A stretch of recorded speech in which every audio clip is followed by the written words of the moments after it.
Khan త్రయంలో king Shahrukh Khan తేలింది. కాకపోతే Salman tiger flop తో కొత్త రికార్డ్ క్రియేట్ చేశాడని తెలుస్తోంది. వరుస ఫ్లాపుల్లో సల్మాన్ ఖాన్ ఇప్పుడు తన ఐరన్ లెగ్ హీరోయిన్ పూజా హెగ్డేని ముంచాడట. ఏకంగా అరడజన్ ఫ్లాపులతో డబుల్ హ్యాట్రిక్ ఫ్లాప్ స్టార్ గా మారాడు. 6 ఏళ్లలో 6 ఫ్లాపులతో ట్రెండ్ సెట్ చేస్తున్నాడు సల్మాన్ బాయ్. సల్మాన్ ఖాన్ హిట్ ముఖం చూసి 6 ఏళ్లవుతోంది.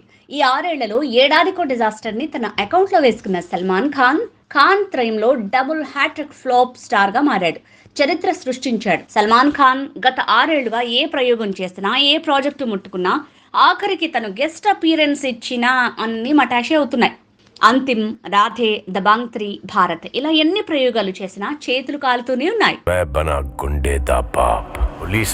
అమీర్ ఖాన్ అయితే కనీసం థగ్స్ ఆఫ్ హిందుస్థాన్, లాల్ సింగ్ చెడ్డా లాంటి 2 ఫ్లాప్లకే తన జర్నీకి బ్రేక్ వేశాడు. కానీ సల్లుభాయ్ మాత్రం షారూఖ్ ఖాన్ బ్రేక్ తీసుకున్న 5 ఏళ్లలో 6 సినిమాలు చేసి 6 ఫ్లాప్లతో షాక్ ఇచ్చాడు. ఇది నిజంగా రికార్డే. 5-6 ఏళ్ల గ్యాప్ తర్వాత కూడా షారూఖ్ 2 బ్లాక్ బస్టర్స్ ఇచ్చాడు. అదే సల్మాన్ 6 ఏళ్లలో 6 ఫ్లాప్లతో ఢీలా పడాల్సి వచ్చింది.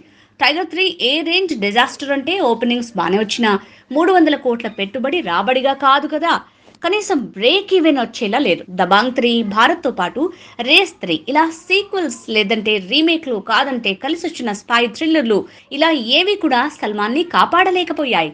ఆఖరికి చిరు గాడ్ ఫాదర్ లో గెస్ట్ రోల్ వేస్తే అది కూడా ఫ్లాప్ అయి కూర్చుంది. 6 ఏళ్లుగా సల్మాన్ టైం రివర్స్ అవుతూనే ఉంది.